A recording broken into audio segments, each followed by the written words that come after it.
सोमनाथ, हे उमापति हे जगतनाथ है, हे उमापति हे जगतनाथ है सोम। मेरे चैनल में आपका स्वागत करती हूँ।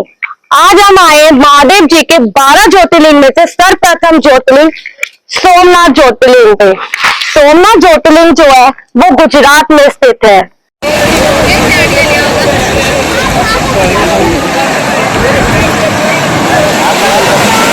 द्वारका से हम गए वेरावल। द्वारका से रेलवे स्टेशन से हमने पकड़ी ट्रेन और हम पहुंचे वेरावल। वेरावल से सोमनाथ की दूरी रह जाती है 7 किलोमीटर की और फिर हमने करा ऑटो। सो गाइस, अब हम आ चुके हैं वेरावल रेलवे स्टेशन।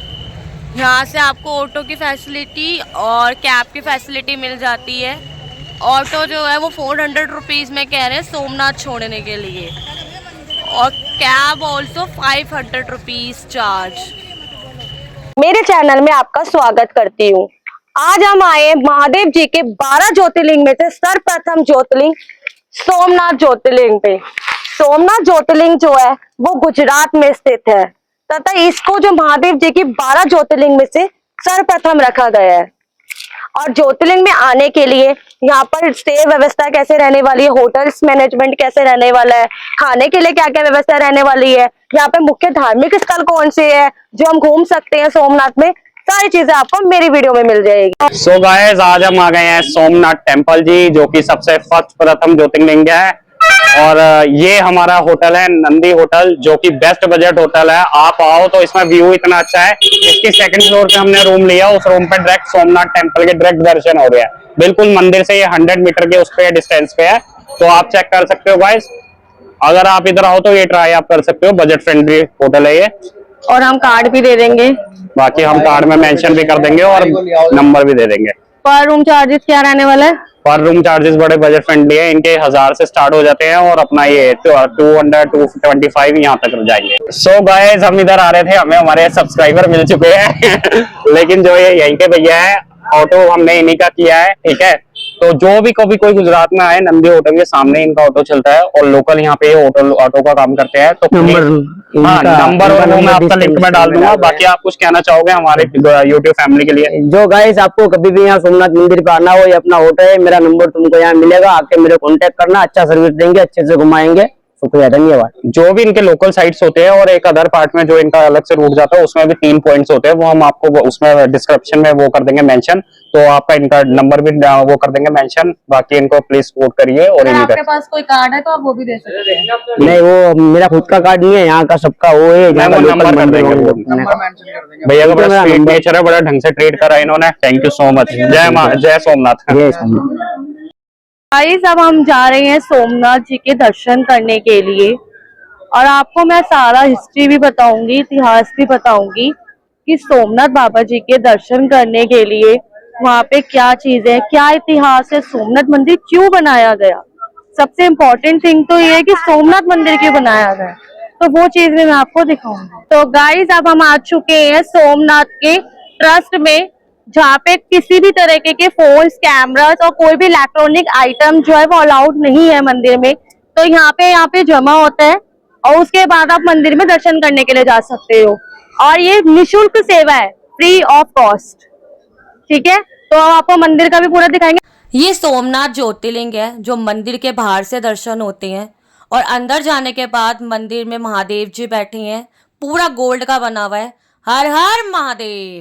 अब बात कर लेते हैं सोमनाथ ज्योतिर्लिंग की स्थापना की कथा, कि ऐसी क्या मतलब कहानी थी जो सोमनाथ ज्योतिर्लिंग की स्थापना करी गई।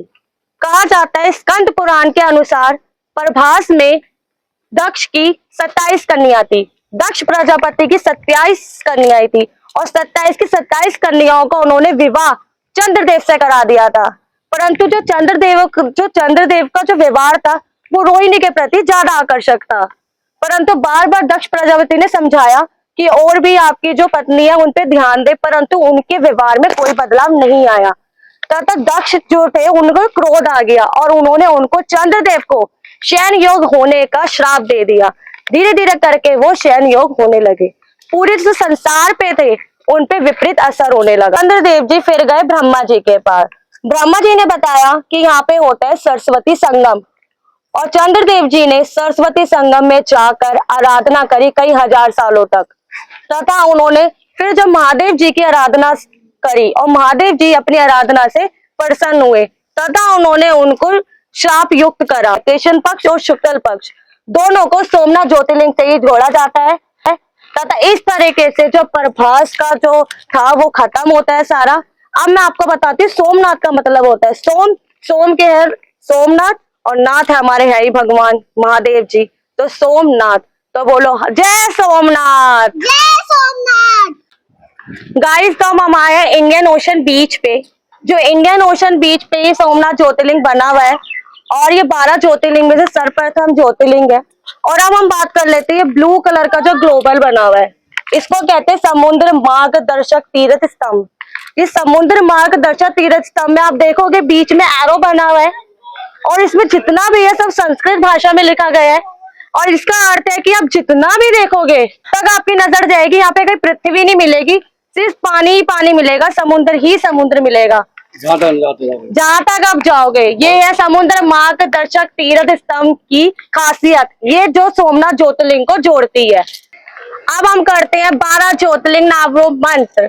सौराष्ट्रे सोमनाथम चम, सौराष्ट्रे सोमनाथम चम, श्रीशैलम मल्लिकार्जुनम, उज्जैनम महाकालम, उज्जैनम महाकालम, ओम काले ममलेश्वरम, ओम काले ममलेश्वरम, पल्ले नाम तू वेदनाचम, पल्ले नाम तू वेदनाचम, डाकिनीय भीम शंकरम, सेतु बंदे तु रामेशम, सेतु बंदे तु रामेशम, नागेशम दारुकावने, रागेशम दारुकावने, रागेशम दारुकावने, वाराणसी तु विश्वेशम, वाराणसी तु विश्वेशम, त्र्यंबकम गौतमी तटे, त्र्यंबकम गौतमी तटे, हिमालय तु केदारम, हिमालय तु केदारम, गणेशम चम शिवालय, गणेशम चम शिवालय, एतानि ज्योतिर्लिंगाना, एतानि ज्योतिर्लिंगाना, ओम नमः पार्वती पते, हरे हरे महादेव।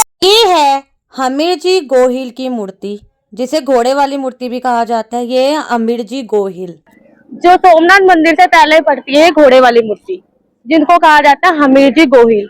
हमीर जी गोहिल जो थे वो एक योद्धा थे, तथा उन्होंने 12वीं से 13वीं शताब्दी पर जब सोमनाथ भगवान पर आक्रमण हुआ तो उन्होंने बहुत कम आयु में 16 वर्ष की आयु में उन्होंने अपने प्राण त्यागे थे। तो सबसे ज्यादा महत्व माना जाता है हमीर जी गोहिल का। सोमनाथ मंदिर में लाइट शो होता है जो रात को होता है 8 से 9 बजे, और जिसके चार्जेस रहने वाले 50 रुपीज पर पर्सन। मंदिर के पास मार्केट बनी हुई है, यहाँ पे आप देख सकते हो प्यारे प्यारे इयररिंग्स, भजिया,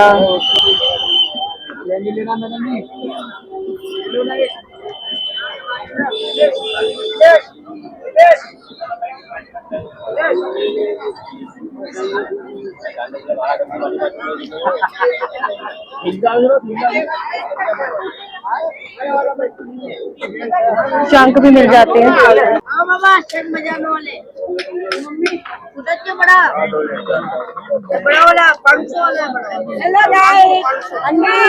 हेलो, अब यहाँ भी मिल गए। गाइस हमारे साथ ट्रेन में गए थे, मिले था एक्चुअली, अब ये यहाँ पे दोबारा मिल गए हैं। और आंटी दर्शन हो गए आपको? बढ़िया से, बहुत 3 बार दर्शन करे। अच्छा। अब हम आए अहिल्याबाई द्वारा पुनः स्थापित मंदिर, जिसकी स्थापना कराई गई 1783 में।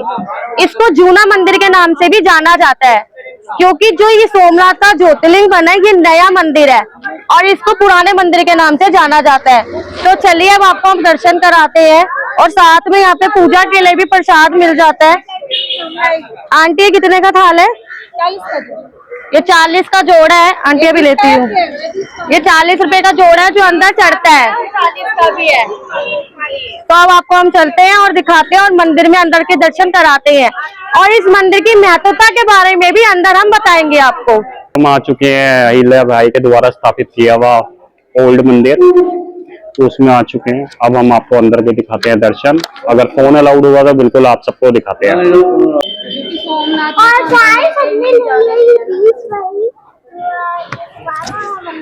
रिया ने ली है 20 रुपीज की माला और वो।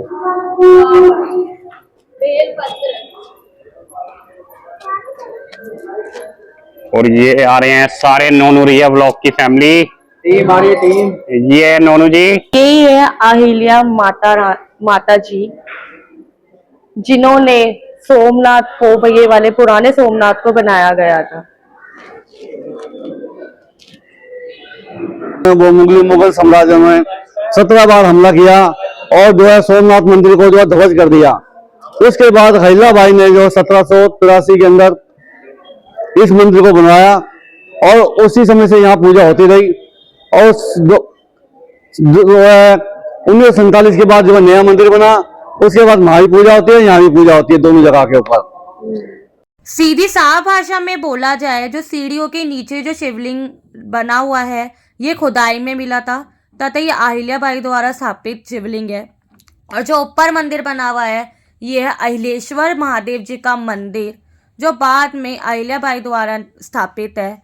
ओम नमः शिवाय, ओम नमः शिवाय। गाइस, यहाँ पे प्रसाद भी मिलता है मंदिर का, जैसे कि आप लड्डू ले सकते हैं और भी कई तरीके की यहाँ पे वैरायटी है जो आप प्रसाद ले सकते हैं, जिनके चार्जेस रहने वाले 100 रुपीज। हाँ जी। 100 रुपीज में आपको मिलते हैं सिर्फ 4 लड्डू की पैकिंग। और जो मेन प्रसाद चढ़ता है वो यही है, जो लड्डू का प्रसाद होता है, वो आई थिंक मेरे हिसाब से आटे के लड्डू बने होते हैं। आटे। गाइस, एक इन्फॉर्मेशन और आपके साथ शेयर करनी थी। जो ज्योतिर्लिंग है सोमनाथ जी का, उसके 1.5 किलोमीटर की दूरी पे अच्छे रेस्टोरेंट बने हुए हैं। मुझे एक्चुअली पता नहीं क्या स्टोरी है, पर उन्होंने ये बताया कि यहाँ पे जितने भी रेस्टोरेंट थे वो तोड़ दिए गए हैं और बाईपास कर दिया गया है। Like Chinese, south Indian, Punjabi, Gujarati, normally आपको वहाँ ये सारा खाना मिलेगा। और अगर यहाँ अगर आप खाते हो तो नॉर्मली मतलब गुजराती थाली, दाल तड़का, पनीर, ये सारी चीजें। तो ये मुझे इम्पोर्टेंट लगे इन्फॉर्मेशन, मैंने सोचा इसलिए आपके साथ शेयर करूँ। सो गाइस, सुबह की थकान के बाद, काफी सारे दर्शन करने के बाद अब हम आ गए हैं डिनर करने सरदार मेमोरियल रेस्टोरेंट में। आप देख सकते हो डिशेस, इनको इतना भी वेट नहीं हुआ, सारे चटपट करने लग गए, हमें ब्लॉग शूट भी नहीं करने दिया। रिया ने तो पूरा सपाटी कर दिया। रिया ने सबके साथ शेयर किया। नाम भैया कहा जाता है। मैं टेस्ट करके बताता हूँ आपको कैसा है। रवा डोसा वैसे एक्चुअल में बढ़िया है, मसाला डोसा मेरे को ठीक ठीक लगा, लेकिन रवा डोसा एक्चुअल में अच्छा है। ललित अंकल, आपको कैसा लगा बताओ जरा हमारी यूट्यूब फैमिली को। खाना सही है? नोनू कैसा लगा? सही है, डोसा अच्छा है। बाकी पनीर आ रहा है और पाव भाजी अभी मैं आपको थोड़ी देर में टेस्ट करके बताता हूँ कैसी है।